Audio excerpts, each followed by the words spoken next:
you? I'm great, thank you. Sorry, normally our panelists come through on the other link, but I'm glad you joined. I thought I was going to have to tell dad jokes the whole afternoon here. No, no, no. I was actually logged on at 2:50 and it was saying the meeting hadn't started. So I'm not sure what happened. So then I went and found this other link but thank goodness I'm here. I'm here and I'm ready to talk to your parents. So I'm excited.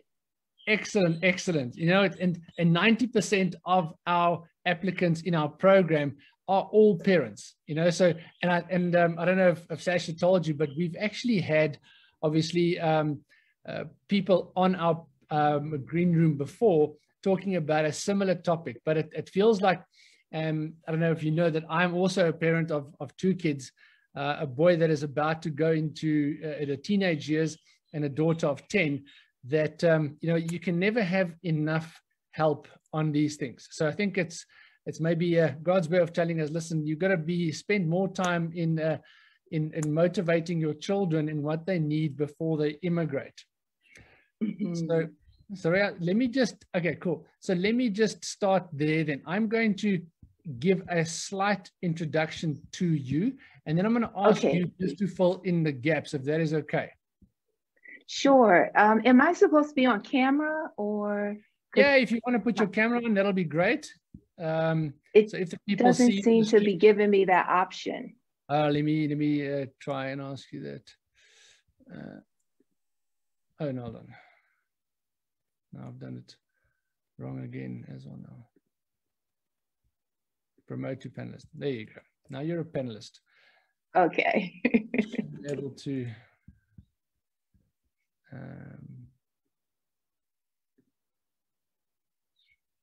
All right. All right. We're making progress here. We are. We're getting there. Okay, give me a second. Okay. There we go. There we go. Okay, excellent. So now we can start going. All right. Am I pronouncing it right? It's Sharoya. Perfect. Sharoya. Okay. Sharoya, this is your bio. I'm going to, as I said, I'm going to do a little bit of the intro, and then you please fill in the rest of it for us. And it's also better to, if it comes out of the horse's mouth, so that you know, we can get a much better idea of who you are and what we can expect from you. So Sharoya Ham is a compassionate behavior change specialist who specializes in parent coaching. She is determined to help parents transform from a state of stress and overwhelm to a place of balance and confidence. Using behavior skills training, she teaches and models practical parenting skills, then gently guides parents through practice sessions until they can comfortably implement new strategies. So Roya, just reading that almost just puts me in almost like a lazy chair aspect where I'm going to go, my goodness, all my problems are solved here with my kids. And I mean, obviously you said you specialize in kids. So I reckon maybe you do a little bit of this with your husband as well, though. Well, I specialize in behavior, and that means we all fit in that category. Everything we do, what we say, what we think are just matters of behavior. Yeah. And so I do not so much work with kids. I deal with parents to help them understand if you change your behavior, it doesn't mean you've done anything wrong. But if you respond in a different way, you probably can get the results that you want from your child's behavior. So that's what I do. And I'll tell them, your audience, a little bit about myself in terms of my work as an expat. I left the US around about 2007, so 15 years ago. My husband works for the US government. And so we have been in Africa for the entire time, but in 6 different countries. So we have with us 3 sons. They're no longer actually with us in country anymore because they're grown. My oldest is 23. Then I have a 20-year-old and an 18-year-old. And so my youngest was 3 years old when we left. So I've had some experience raising kids overseas. watching children develop and grow. And so that's what I want to talk to your audience today about, is how to care for your child's development, their social, their emotional, and then as a global citizen, how do we get our kids to think broader than even we did growing up? Because times have changed, our understanding, our acceptance. And so those are three areas I really want to talk to your audience about today. Oh, that is brilliant. And I think that is what, and it's not just a quick fix type of scenario, because we don't want to have a box ticking effect with our children. And that's sometimes what me as a parent also hope for, that there is just, you know, I can just do this and the child will automatically do what I wanted to do. And I think that is what we're all going through at the moment, is that, you know, we are, some of our children being at that age where obviously in our program, the children needs to be under the age of 21 in order to go with the parents on the Live Your Dream program, on our EB3 program. So which means that the children are still, most of them are living with the parents. So they're either teenagers or they're quite young as well. So it is a process that you start straight away, that the people, if you know you're going to immigrate, you know, I think it's a lot of people that don't know where to start. I mean, if you can go back to when your child was 3 years old, obviously you've learned through experience over 25 years now. I mean, what would you have done differently at that stage when you started immigrating and started moving around? Well, honestly, I say I wouldn't change a thing because we had conversations early. So my son, really it affected the oldest one the most, right? I think he was about 8 when we left. So that meant pulling him out of school. And so we began the conversation maybe a year before we even moved, and just helping to understand daddy's job will eventually take us overseas. And so we just talked about, as it got closer, he saw how we began to prepare. Then we, you know, talked to his teacher to help him just get adjusted to understand that soon, but we don't have a date. And that, I think that's the hardest part for the kids. There's no date.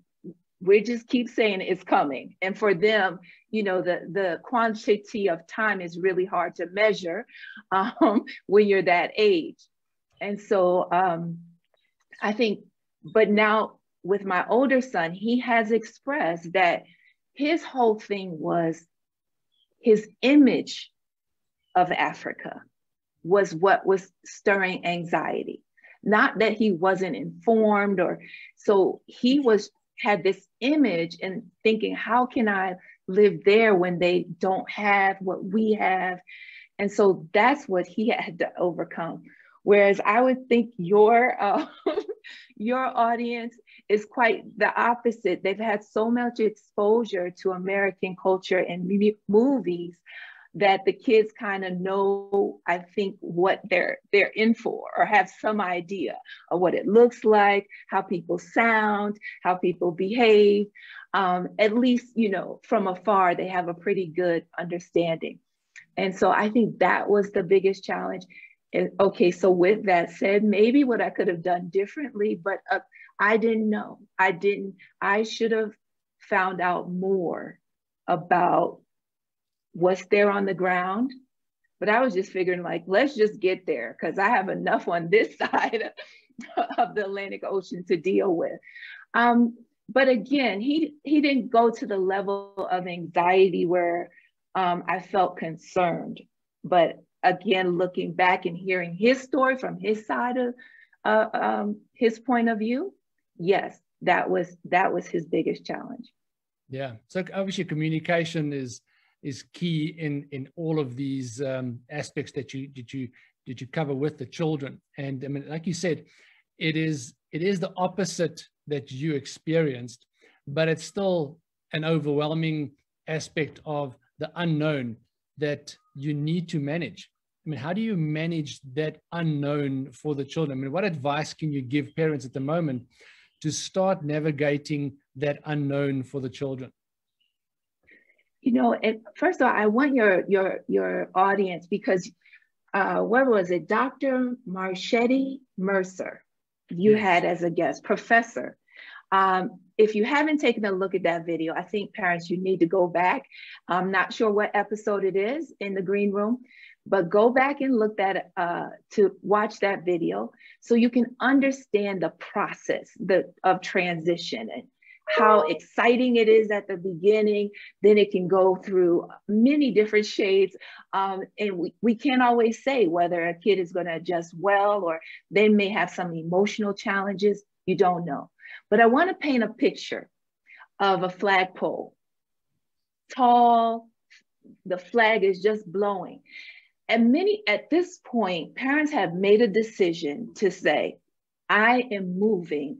And I see the benefits, they're excited, and they've told their families, right? That's that flagpole in the ground. The parents know their why. They know why they're moving. There's advantages. They're excited. Even though they're uncertain, they have their why. And then the parents have talked to the kids, and maybe the kids are excited again because some of the things they saw on TV were like, oh yeah, that's a nice place to go. Maybe some of the kids are not so excited, but you keep convincing them it's a great opportunity. And so they have a little flag. They know they got to go. They can't stay behind. And just imagine a little flag from a parade. It's stuck in the ground when they're about to leave because they know that's all they have. And what happens is when the adults get overseas, they still have that why. And even though they might have some hardships, the pole doesn't fall down. The flag comes up and down. They have highs and lows. But for the kid who doesn't have a why, who doesn't understand, how is this beneficial? My parents are telling me they're doing this for me, but I don't get it. Yeah. You can expect their pole to flop. Sure. And what's going to happen is emotions, anger will reside until you can help them get a why for each day. Wow. Why? Because you're growing, and this is an experience. And even in your feelings, we can look around and we can find something. So communication is number one. And I want to say there's 3 parts to communicating. One, of course, you're going to communicate and talk to your child, and you're going to show your empathy, right? If they said they're feeling this way, you're going to say, yeah. Don't talk about yourself. You just say, yeah, it makes sense to me. You're doing something I've never done before. So that feeling makes sense to me. There will be behavior, it may happen before you even move because your child is feeling this uncertainty and they don't know how to express it. So in this case, you want to communicate and you want to say to your child, I've noticed your appetite has changed. Are you feeling nervous? Are you feeling just overwhelmed? And you keep offering them suggestions of feelings until they can express it. Because what happens is when our kids are not able to express it, it comes out in other forms. Mm. And so that's important. I'll also say that listening and really, again, not trying to fix it. This is going to feel uncomfortable, but I'm going to be right here. Come and tell me how you're feeling and we can talk about it. And I won't try to fix it. I'm going to listen. Especially when when you're dealing with older kids. They have their own mind. They don't need you to convince them. They know they feel bad. They don't want to go. So your job is to listen and be empathetic. And then on your bad days, when it has nothing to do with the kids, this is the 3rd part of communicating, is you're going to just talk out loud. Oh my God, I am overwhelmed today. You're just talking as you're packing up the clothes or doing whatever. You are to talk out loud your emotions. What is that doing? It's showing your kids, not verbal teaching, but showing them what to do with emotion. Okay. Express it. Yeah, that's amazing, because, you know, me as a dad, you always have to try and show that you have got everything under control. You know, that I know there's a sense of security that gives them as well for being like that, but then also showing them that you're also going through stuff, but it's okay to go through these things. You know, it's okay to go through the emotions and deal with it, because if you harness it inside, it's not good for you. You know, like you said, and then it goes out in other forms. Sharoya, can I just put a point there and just say, and to make it an easier way to communicate, you know, because like you said, men sometimes feel uncomfortable. What you can do is put a jar on your table, and it's gonna be high, low. Let me get my notes here. High, low, and funny. So you put 3 pieces of paper in there, high, low. You can put however many in your family, and then they just pick from the jar. If one day they may get high, another day they get low, and another day they get funny. So then you're talking about, what's your high for today? The other person talks about low and a funny. So dad eventually will get one of those lows. And because everybody's playing the game, they don't see dad as weak. They're just like, okay, dad has low points too. Yeah. That's very good. No, it's a good tool. That's a practical tool. Yes. Absolutely. That's what I was going to ask you in this webinar still, is about give us some practical tools. But I think before we get there, obviously you've been doing this now for a while, and you've been you know, pretty much coaching parents in their behavior, how they can do this a lot better. And success for the one parent looks different for the success for the other parent. But what would you say to the parents, like a couple of main things to look out for on a successful journey to immigrate? That's a great question. Number one is it a joint decision? Because if it's not, it's going to be even more challenging. Like you said, in the expat community, expatriates usually say the trailing spouse.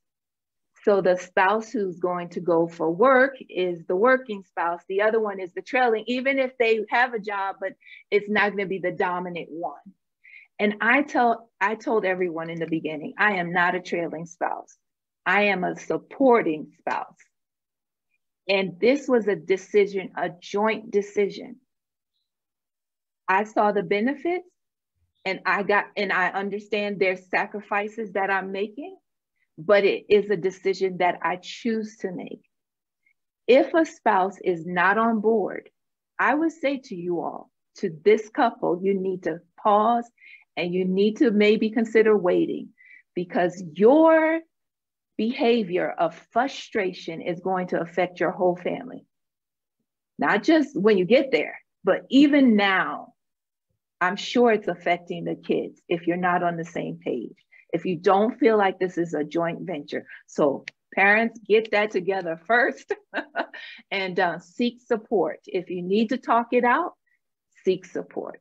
Yeah, very, very, very important. That's good. I mean, it starts with that. It starts with the perspective of, like you said, I'm not a trailing spouse. I'm a supporting spouse. If you label things right as well, and I think it's important maybe for kids as well, if you label them, a lot of people are going, we are going on an adventure instead of we're going to immigrate. You know, just labeling things different for children will give them, oh, okay, cool, that sounds lekker, let's do that. You know, so is that part of the tools that you use as well for communication to children? Well, I think language is very important, but we don't have to make it pretty either. Sure. You know, because we are going to explore, to push ourselves, to try new things. But, you know, we're going to have tough times. And I think it's okay to talk about contingencies. You know, you say to your kid, listen, I know we're going to have challenges. Now, I'm going to listen to you, but I also want you guys to know that we really are committed to staying. So here's what's going to happen if you are feeling like you want to go back to South Africa. What we're going to do, we're going to sit down as a family. We're going to see how we can make things better, but we're not going to leave. They need to understand that. Yeah. Because again, their flag is weak. Their why is not strong like yours. And so what you want to do, let them know before they leave, you still matter to me. Even though you might not understand, your voice matters to me. Mm. And if I'm able to change something, I'm willing. But I just want you to understand that it will not be moved back to South Africa. So there, we're going to have to work as a family and problem solve. But again, I assure you, at the dinner table, if you have an issue, we're going to sit there and we're going to figure out how we can make things better. Yeah, it sounds so good. I mean, it's because you also don't want to, like you said in the beginning, you don't want to sugarcoat things, but you also want to be truthful to your children, not say, if we don't like it, we're going to go back to South Africa, because then you're giving them an escape, you know, so listen, this is what we're going to be doing. And you not just have the mommy daddy talk one side and tell children something else. You have the same tongue with everybody and know exactly we're committed to this thing. That's very, very, very good. The other thing I wanted to do, so before we get to some useful tools, so this is a question that, you know, is on our hearts, and it's obviously it's a slightly broader question, but it's a very important thing, because we want our children to develop into, you know, global citizens. You know, I mean, this is an amazing opportunity for people. Like you said, not a lot of us from South Africa have had this type of opportunity. I mean, we in this country, we have been looking for opportunities and stuff just to, you know, broaden their rise and give children more opportunities. But how do you develop, you know, global citizens who are culturally sensitive as well? Mm-hmm. This is probably one of my most passionate pieces of today's conversation, because there is such an opportunity with this move to get your child to open their eyes and see the world and see the beauty. And I'm going to start with this. I moved here in South Africa in January. I know South Africa's history and apartheid. And in fact, 15 years ago, we were offered to come here at this post, but we decided no, because we're a family of color. And so we're like, no, well, the US is racist enough. Why would we go to another country that's dealing with racial issues? That doesn't make sense. So we avoided here until our kids were grown. So then we came. And then when I showed up, again, all of this in my head is, you know, how people behave here. And I went to a pharmacist and asked, you know, for a prescription. And the lady there, she was Caucasian and she was very rude. And my head was, okay, she sees my color. She's treating me this way because of my color. And then I go to the front of the store to pay for the medication, another Caucasian woman. How are you, ma'am? Can I just help you? Whatever, da-da-da, how is your day? Oh, she saw me looking at, those cookies are wonderful. And I left the store. I got in the car and I said to my husband, I will not deal in categories. I will only deal with the person in front of me. And I want parents to challenge their kids to do the same when they get to the US.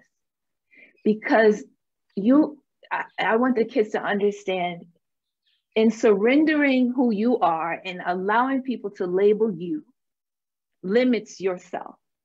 And then the same, if you believe people's labels of other groups, you will you will restrict, you know, relationships that you would otherwise enjoy.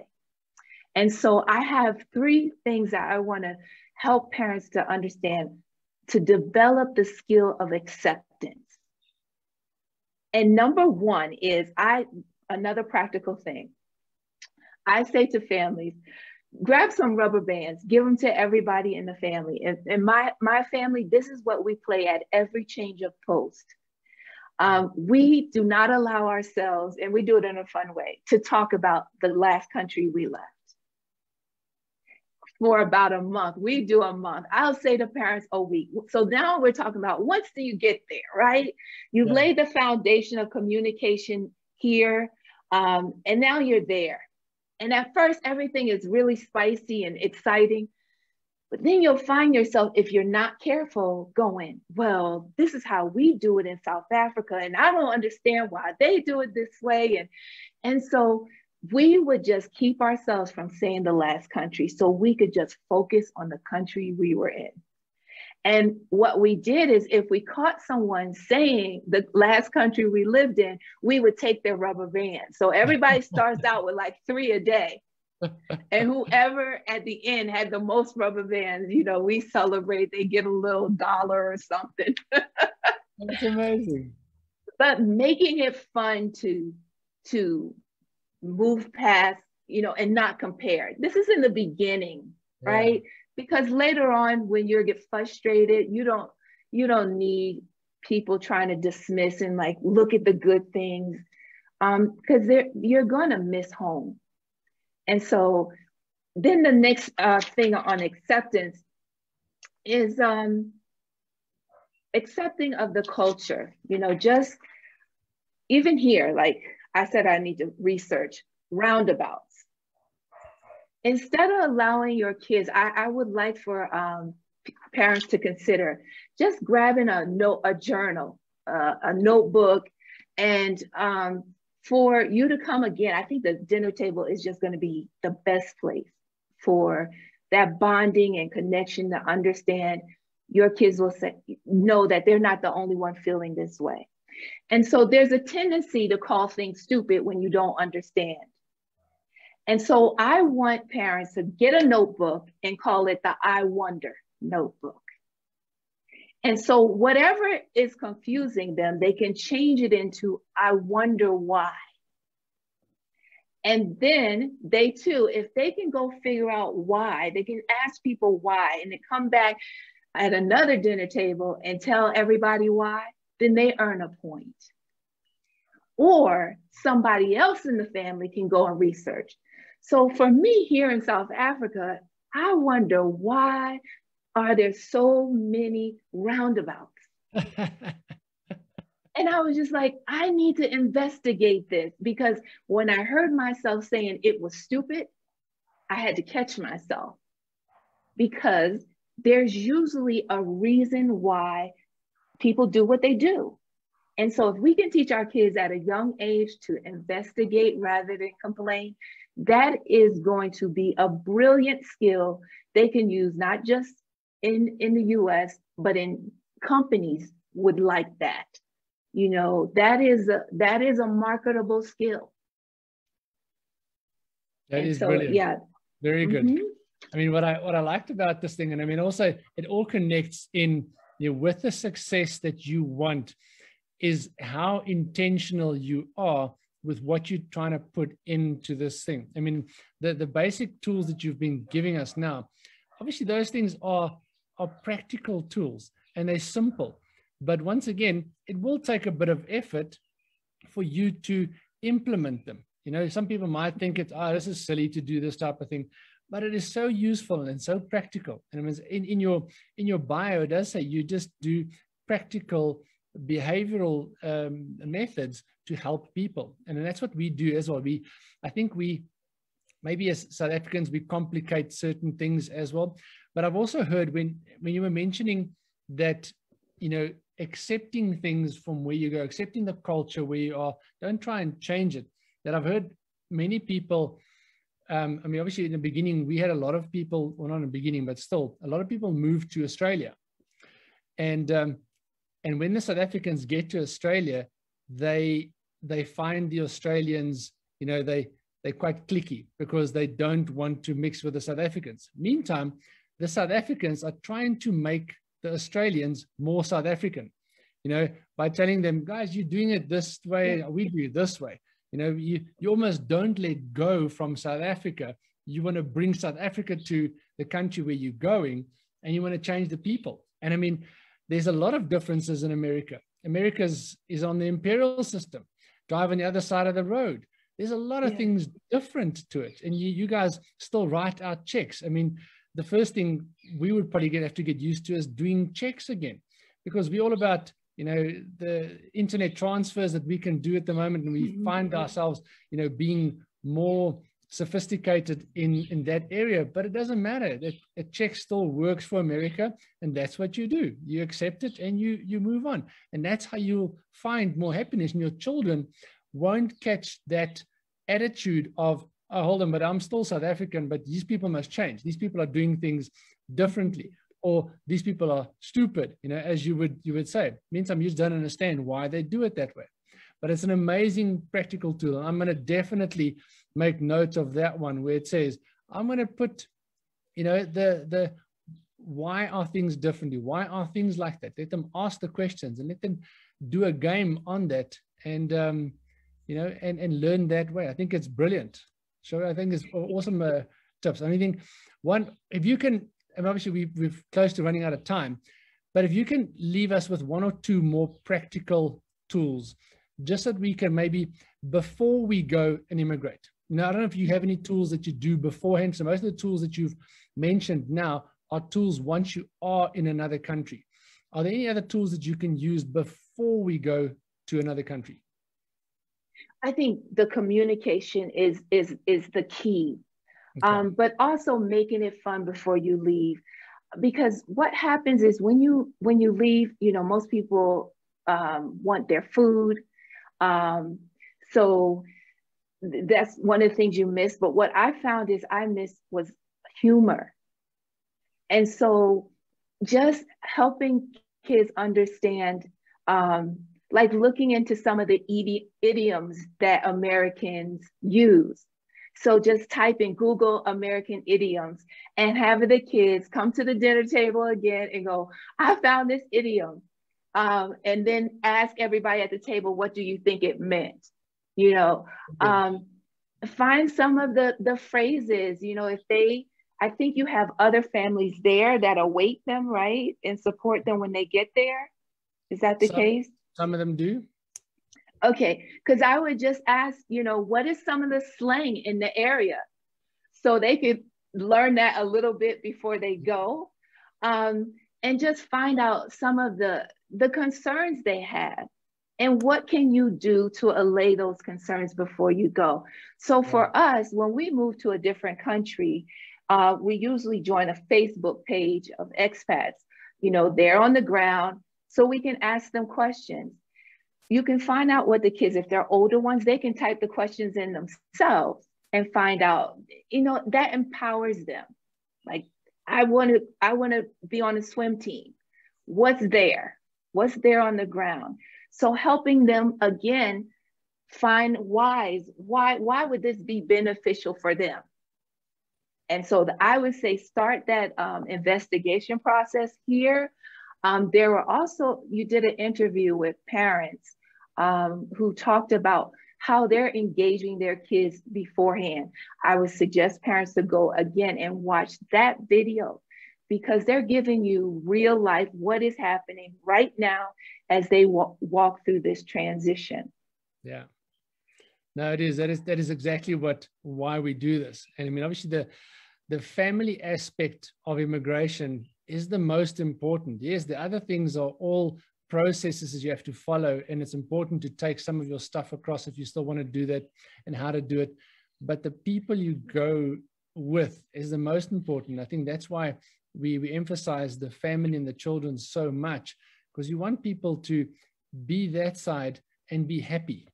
You know, you want people to not just fit in, but stand out. You know that they are confident in who they are, because they understand a lot of things. It's that misconception about not understanding why you are here. You know, why is it beneficial to me? And those are all very good nuggets that you've given us, Sharoya. But, you know, today has been really beneficial for me. Like I said, I've got 2 kids. I think my wife is listening on the Facebook side of this, and I hope she's made a lot of notes. She said she was going to ask a question, but maybe she doesn't have a question. But I want to just thank you for your time. I welcome questions, but I want to just say to you, I think you mentioned the simplicity, and I've seen it time and time again. Parents overlook simplicity. And the simplicity of the dinner table, breakfast table, whatever it is, you just say, we are problem solvers at this table. You can bring your problems here, and we are going to listen and think about it through the day. Tomorrow we'll come back. What does everyone think? Especially with staying in communication with the kid, their friends. How are you going to handle that? When are they going to be able to do it? What's most important? What days are most important that they want to talk to their friends? Okay, how will you schedule it? So again, I think parents miss the boat sometimes when they want to create programs for their kids. Yeah. Oh, we can do this, we can do that. First, ask your kids the strongest questions in life. What do you want? What don't you want? Because our behavior is dictated by those 2 things. We will act out if we don't get what we want, and we will be very defiant if we are being pushed to do something we don't want. So just giving our kids the space to express those 2 things will reduce the likelihood of improper behavior. Wow, you're just giving us nuggets after nugget after nugget. Yeah, this is brilliant. This is so good. So yeah, if someone in our program, or one of our attendees, or someone that follows us on Facebook, want to get hold of you, how can they get hold of you for maybe private sessions and stuff like that? Sure, they can go to my website at embracebehaviorchange.com, or send me a direct email at sharoya@embracebehaviorchange.com. So I'll send you the information. I think you already have it. Feel free to post it. I do free consultations, 15 minutes. I'm all about helping you figure out the next step. We don't worry about getting there. Let's worry about the first, or let's solve the first step here. And that's what we do. Okay, brilliant. So yeah, thank you very, very much for your time. I think, well, I've enjoyed it a lot. So if no one else has enjoyed it, thank you for your time for me. You're welcome. We'd love to maybe have you back here, closer to the time that some of our parents are going, if they need more time with you, and I'll get some more direct questions they want. And but sure. If you have any more questions for Sharoya, please reach out to us at Nduku, and we can put you in touch with Sharoya, and you can maybe go and see her. So guys, that's all for us from the green room today. I hope you've had a great day, and please stay safe out there. The corona numbers are climbing. Please be isolated if you can. Stay indoors and away from people if you can. And I hear Cyril is talking again tonight. But we will see you guys later.